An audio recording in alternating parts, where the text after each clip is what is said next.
Hi, I'm Mark. Welcome back to Foothill Paint Fabrication. Well, today I wanted to get started on one of the quarter panels, do some blocking, get some body filler on it, try to smooth it out a little bit, but I realized I didn't have the sandpaper I wanted to use. So I've got some on the way. So instead of working on the quarter panel, we're gonna get to work on the firewall. We're gonna get to work on getting some body filler on it, on that and getting it smoothed out. Now, it's been a minute since I spread some body filler, so I think the firewall is probably a good choice to get me back in the groove. So let's jump right in and get to work. All right, guys, pretty nice sunny day today. It's only 51 degrees in the shop at the moment, so it's still a little cool, but we're still gonna get some work done, that's for sure. So the firewall is not flat. I mean, I knew when I welded that 16 gauge on, I wasn't gonna be able to keep it perfectly flat. I was more concerned about keeping our GTO emblem that we cut in there with the plasma cutter nice and flat-ish, so that looked good. A lot of this is not gonna be seen or covered, but the fenders come down right through here, and then they really only go to about like that. So, you know, you could see some of this. So we wanna, you know, kind of fill some of this here and feather it out, and that's really what we're gonna be doing. We're gonna be like smoothing it out or feathering it out. You know, up here, of course, we want it to look really nice. So we're gonna be filling this all up in here. And we do have, I don't know if you guys can see, but there's some, you know, waves in it here. Let me switch sides. And so over there, there's a few little hoop-de-doos. And so first thing first, we're gonna take a rubber mallet and see if we can't smack those around a little bit. I realize we're in epoxy on both sides, but we'll use a rubber mallet. It's not gonna chip that paint or that epoxy at all. And we're just gonna try to, you know, lessen the amount of body filler we need to use. So let me grab the mallet and start swinging. All right, when I did all the work on this, I was mostly concerned with, you know, flatness on this plane right here, not necessarily this plane. Now, I did try to keep this up in this area as flat as possible, but I knew as we went down into the tunnel, it was gonna curve a little bit, and that's just the way it was gonna be. So this actually doesn't look too bad along here. It starts to roll off down here, which is perfectly fine with me. But we go across here and it's not bad. But then when we get over here, we have a few low spots, and if we put the straight edge this way, they do drop off kind of dramatically. This side's way better than this side. Of course, we did a lot more work over here. So what I want to do is go on the inside with the rubber mallet. I put some masking tape on it so I don't transfer any rubber into the epoxy on the inside. And I want to kind of locate where I need to hit, and I'm just going to go in there and smack it around a little bit and just keep checking. So, you know, you can do this after the fact, and you're probably saying, well, why didn't you do it in the first place? Well, I actually did a little bit in the first place, but now that it's in epoxy, it's a little shinier, it's showing up a lot more. So, and I want to make my job a little bit easier going from the transition from, you know, a little spot here down around the corner. So if we can tap that out a little bit, that'll make it that much easier on us. So I'm gonna crawl in there, put my earplugs on, and smack that around a little bit.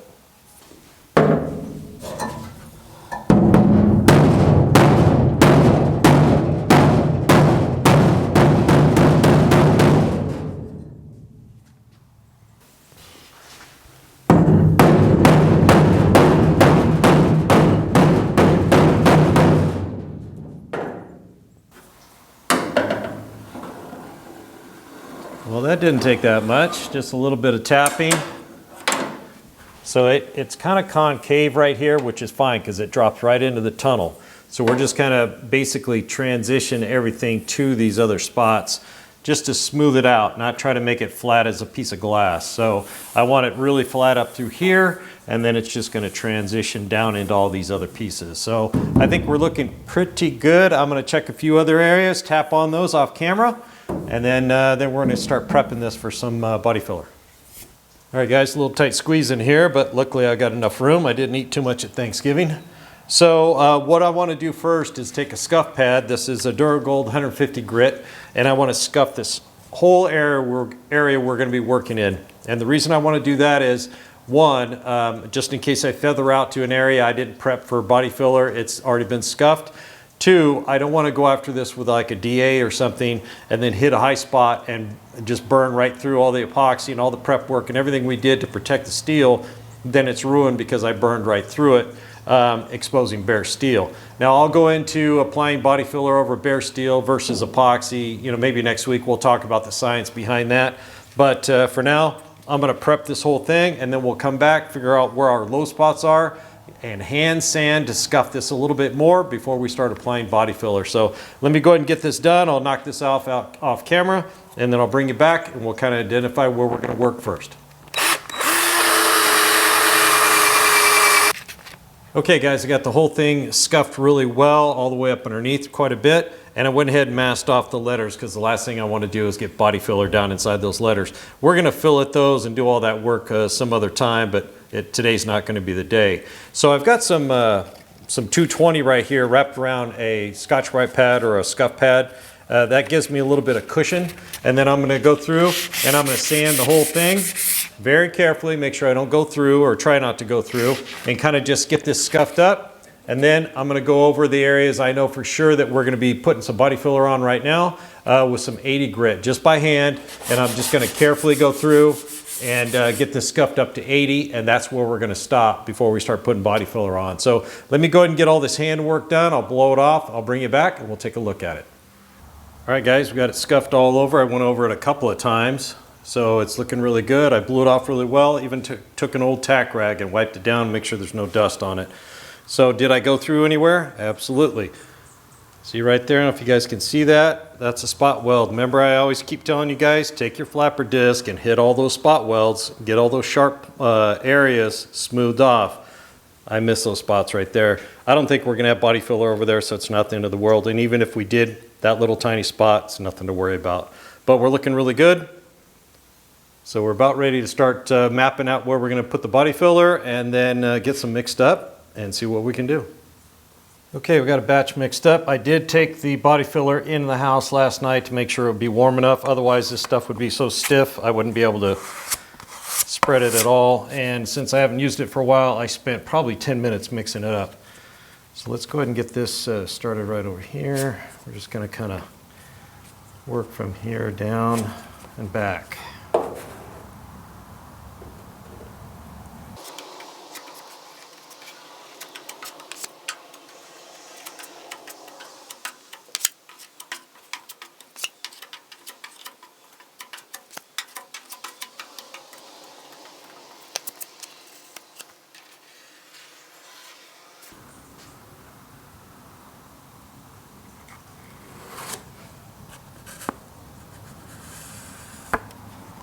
Now you see these two drag marks in here?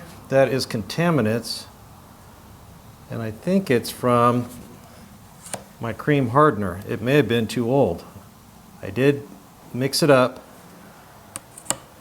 and test it out on a piece of paper towel like I always do, but that could be a chunk from that. I'll have to check it. I've already got this down, so I'm going to go with it.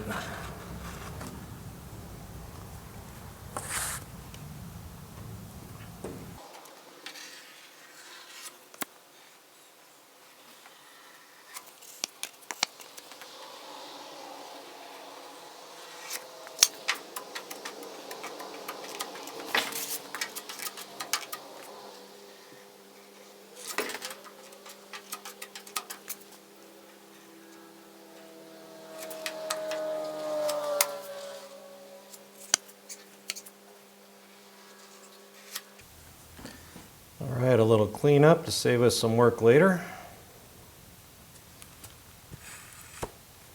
We're going to let that set up. Starting to drag right there, so I need to leave it alone. I did mix it a little bit hot because it's only 49 degrees in the shop, so probably shouldn't have put quite so much hardener in it. But we're going to let that set up, and then we're going to come back and hit some of these other areas. I did throw that other tube of hardener away. It wasn't good enough, and you don't want to take any chances. So I found some chunkies in it, and that means it's starting to separate. So I'm sure this is going to be okay. It's already setting up, so we don't really have to worry about it, but you don't want to take a chance. So always just stop and get a fresh tube, even if you have to go to the store to get it. And that tube was one of the larger ones, and I really should be getting the smaller ones. So if you lose a tube, one goes bad, then you're not out all that hardener, and it's a little easier to handle them as well. So we're just feathering this out from here to there. I'm going to put a little bit down right here just to tie all this together.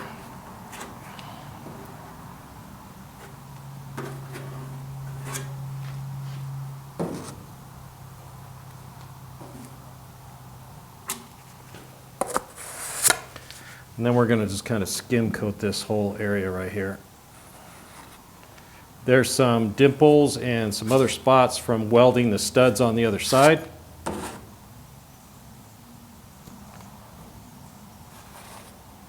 So we kind of want to clean all that up.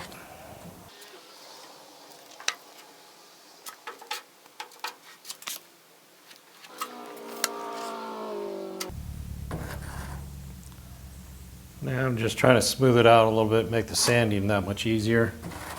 I feel like I got it pretty flat.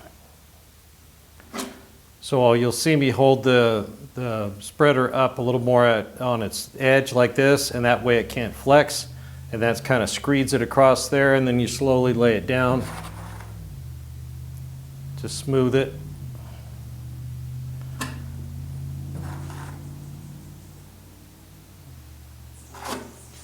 That looks pretty good. Okay. Let's go ahead and get this area right here. I don't know where to start. I've got a little piece of PVC right here to make the fillet around here, so I think I'm just going to kind of start around there.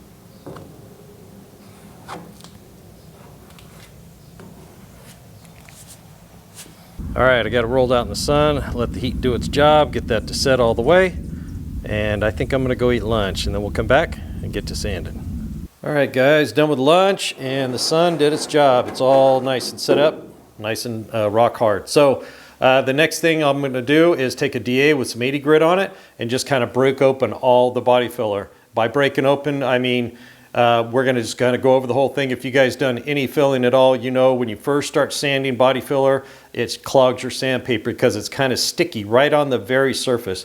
You can wipe it with lacquer thinner as well, but I just take a DA, kind of break it open, it brings up the dust, and then you can start sanding and your clogging won't be as bad. Now this is Evercoat non-clogging lightweight body filler, but it still clogs a little bit right off the bat. So let me knock that out real quick. And then we're going to see about blocking this out a little bit and see where we're at. Okay, we got that knocked down pretty nice, and it's not too bad. I have a little more filler here than I wanted, but we had a lot of puckers over here from welding all those studs on. So you can see one trying to come through right here. So now I've got some 40 grit on a long board and a little bit shorter board. And what we're going to do is just kind of sand this out, see what how we can just smooth it. I'm not trying to make it perfectly flat. I'm just trying to make it, you know, smooth. So it's got a nice flat area up here, and then it's just going to slowly drift off down here. So just a lot of sanding, a lot of blocking coming up. I'm not going to bore you guys with it, but I'll use the long board, the longer one, in some of these areas I know I want really long and flat. And then I'll use the shorter one when I'm working across like this, so it's not banging into anything. So let me get some sanding done. I'll bring it back, and I think we need to throw some more filler up here and a few other spots. But let me get some of this done. I'll bring you back for an update. All right, some fresh 40 grit and a little bit of effort, and yeah, a lot of it hits the ground. So we're actually looking pretty good. You can see it starting to come through. We can see the epoxy. I've got one shiner, and that's right there, and that's where steel is showing. That's a weld. I'm not worried about it. We're going to float over it. It's probably going to come back out. Later I can put epoxy over it, and it's such a small spot, it's not that big a deal. This isn't a submarine after all. So everything's looking really good. I need to refill the top. You know, when I did it, the spreader kind of concaved on me, and so it didn't build it up enough. That's on me. And then this area right here, I'm trying to figure out what I want to do. This goes in quite a bit, and that's because when I tied it together down here, I want it to be smooth, but this corner is in just a little bit. The inner fender well goes right here and everything, so I think I'm going to fill this and just blend this together, but the rest of it's looking pretty good. So I basically need to scuff that area, blow it off pretty good, mix up another batch of filler, kind of figure out where I want to go, definitely across the top again, and then some of these spots where, you know, you get that little low spot, little tiny low spot you got to fill, you can't sand out, and then a little bit of work over here. So let me get that all cleaned up, and then I'll mix up another batch, and we'll get another coat on here. Okay, I got that all floated out. Went ahead and grabbed the heater just to make sure this stuff sets up quick enough so I can keep working. So we'll just warm the whole area. It'll cause this stuff to kick. Otherwise, it's going to sit there for, you know, a little bit. It's already starting to set over here, so we're good to go. But I'm liking it. It's looking pretty good. Somebody went ahead and used their thumb around here. It actually looks pretty good. So we'll be able to sand that out as well. All right, I'm going to take a quick break while this sets up, and then we'll come back and start sanding.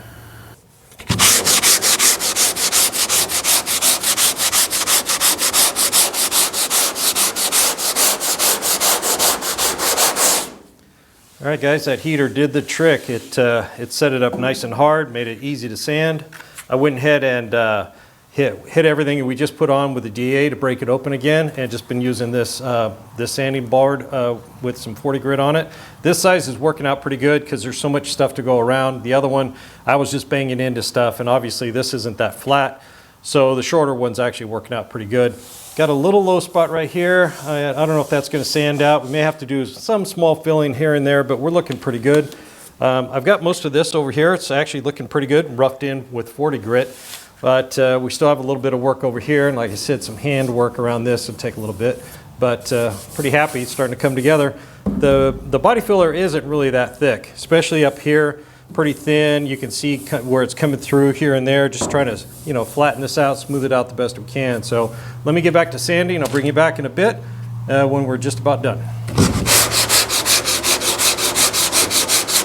Okay, guys, I just went ahead and finished it. I put my head down. I just kept working. Blocked it all out with 40 grit, then went over it with 80 grit. So we still have some 40 grit scratches in there, but the 80 grit really removed a lot of those, and it's looking really good. I went ahead and just did up underneath as well, did the tunnel, got all that at the same time, just rotated the car up on its side so I could reach that pretty easy, and it's looking pretty good. Obviously, I have more body filler on here than I wanted, and I did more than I thought I was going to do. At first, I think when the video started, we're just going to fill up here a little bit, you know, a little here and there, just to smooth it out and transition it. Well, obviously, I went farther than that. Now, we do have some shiners sticking through. We got some bare steel here and there, some high spots. This will all get epoxy once I figure out how I'm going to put the fillets around all those lines inside there and get that sanded up and looking really nice. I'll do that off camera, like I mentioned. It's going to be tedious, and I don't even know how I'm going to do it yet, so I'll figure that out. And then once we get that all done and we let this outgas and shrink a little bit, then we'll get some epoxy on it. But pretty happy to get this done and kind of get this piece of the puzzle out of the way. All right, guys, that wraps up this video on getting some body filler on the firewall and getting it smoothed out. And I am glad to get it done. I'll tell you what, I am wore out and sore. I'm going to sleep good tonight. I'm way out of shape. I used to sand and do this stuff every day, but it's been a year and a half since I've done any of that. And this thing kind of tore me up today. So it's going to take a minute for me to recover, but it was well worth it. And I think it came out really good. You know, you're always anxious to, you know, get some primer on it, see how it really looks, you know, because it doesn't look so good right now. But we got to be patient and let that sit a little bit, let it shrink up, and then we'll get some epoxy on it later. Next step, I think we're going to get to work on that quarter panel back there. The sandpaper I needed came in, so we're going to go ahead and get some blocking done on that and get some filling done, and hopefully that'll come together pretty quick. But that's about it for today.